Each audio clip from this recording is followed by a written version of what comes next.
बेरमपुर मध्य प्रदेश की वादियों में बसा एक खूबसूरत गांव। लेकिन इस गांव में छिपे थे कुछ ऐसे भयानक रहस्य जिन्होंने उस सदी में निवास करने वाले साहसी लोगों के दिल में भी एक खौफ पैदा कर रखा था।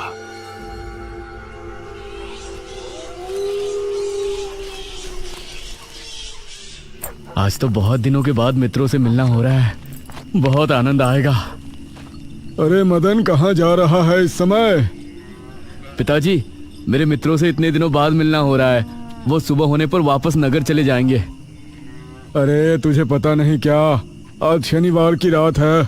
आज के दिन निशिर मोलो गांव में घूमते हैं। पिताजी, चाहे निशिर मोलो आए या नरकासुर, मुझे आज मेरे मित्रों से मिलने से कोई नहीं रोक सकता।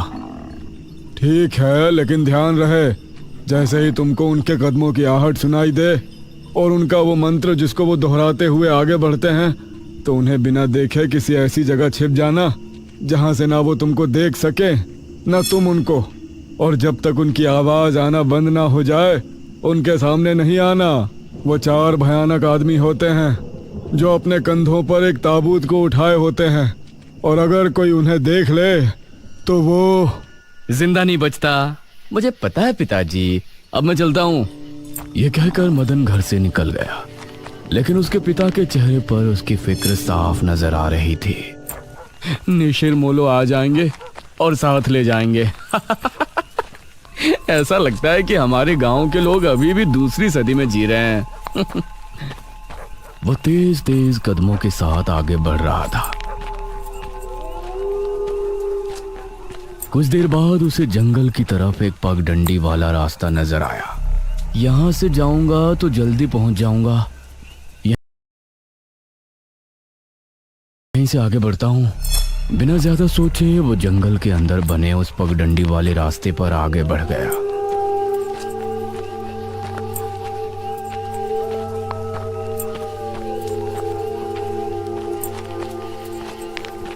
आज तो बहुत मजा आने वाला है, मिलकर खूब मदिरा पान भी करेंगे। तभी उसे भारी कदमों की आहटों के साथ कुछ आवाजें सुनाई देने लगी। इन आहटों और आवाजों को सुनकर वह एकदम से चौंक पड़ा और उसकी आंखें डर से बड़ी हो गईं। हे भगवान! वो जल्दी से झाड़ियों की तरफ भागा और उनमें छिपकर बैठ गया। वो झाड़ियों की ऊंट में बैठा लंबी लंबी सांस ले रहा था। वो आवाजें अब और ज्यादा साफ होने लगी थी। उसे यकीन था कि अब वो लोग उसके करीब ही आ रहे हैं। उसने धीरे धीरे छिपकर अपनी एक आंख से उनको देखा और वो हैरान रह गया।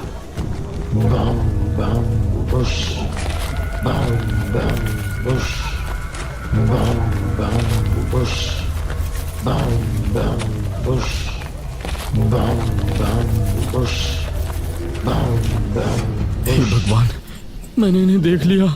हाँ।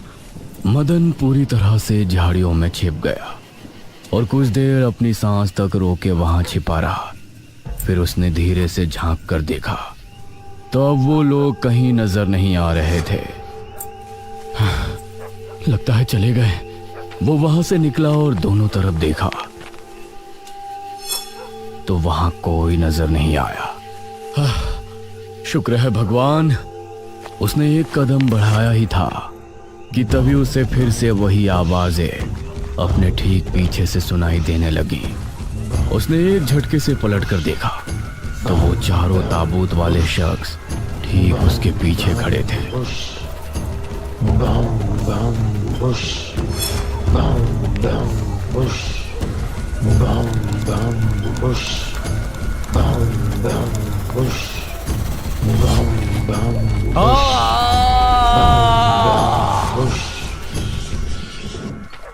इस तरफ जब देर रात भी मदन वापस नहीं लौटा तो उसके पिता को उसकी चिंता होने लगी।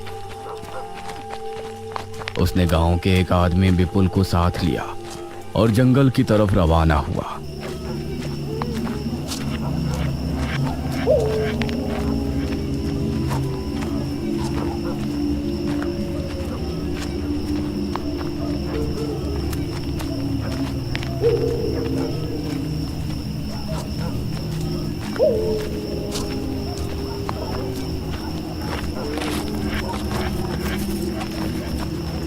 काफी देर बाद एक बरगद के पेड़ के पास जाकर उनके कदम रुक गए और आंखें खौफ से फट पड़ी।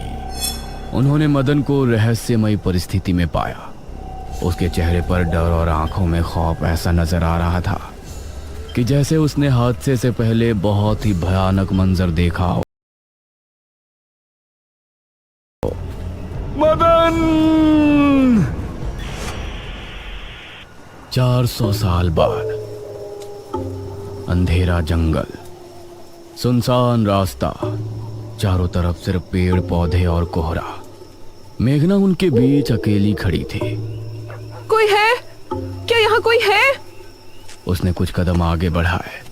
उसके सवाल का कोई जवाब तो उसे नहीं मिला, लेकिन कुछ टपकने की टप टप की आवाज अब उसे बराबर आ रही थी।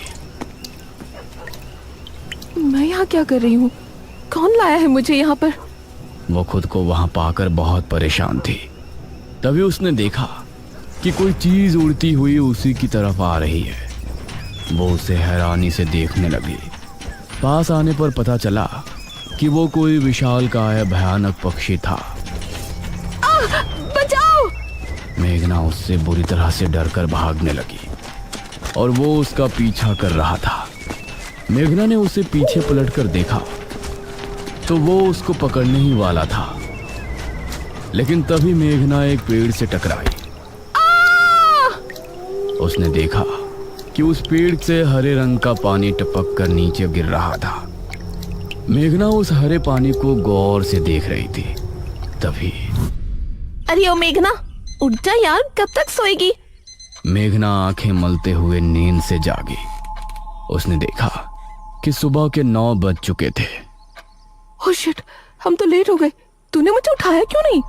मेघना अपनी एक पार्टनर इशिता के साथ दिल्ली में रह रही थी, जहां वो एक लैब में काम किया करती थी। दोनों ने साथ नाश्ता किया और फिर तैयार होकर अपनी लैब के लिए निकल गई।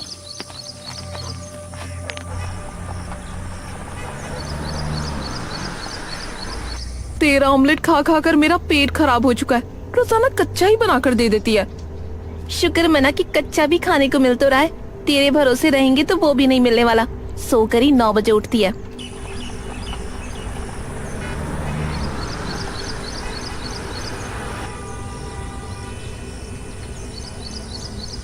ये दोनों लैब में पहुंची और वहां जाते ही इशिता के पास प्रोफेसर जयदेव की कॉल आई। तुम दोनों ने इस बार बहुत समय ले लिया है। जो एंटीडोट बनाने का काम तुमको दिया था वो पूरा करोगे या नहीं? प्रोफेसर साहब, बस ये समझ लीजिए कि काम होने ही वाला है। आप हमें 3 दिन का समय और दीजिए। ये कहकर उसने कॉल काट दिया। तो इतने दिनों से प्रोफेसर को घुमा रही है, आखिर तू ये एंटीडोट तैयार करेगी कैसे? ये सुनकर इशिता ने एक किताब निकाली।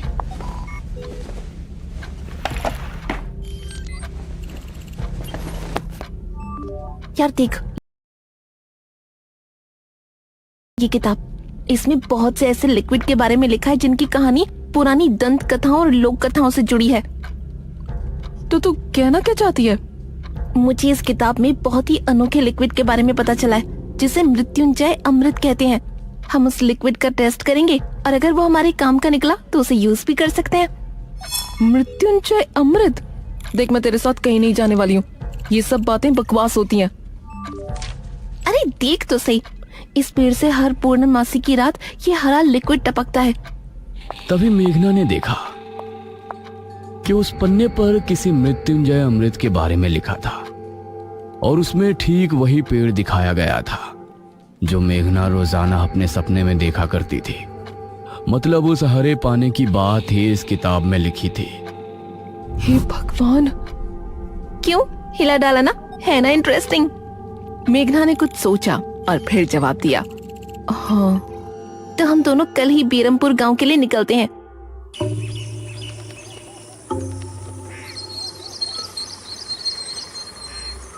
ये दोनों अगली सुबह ही बस से बेरमपुर के लिए निकल गई।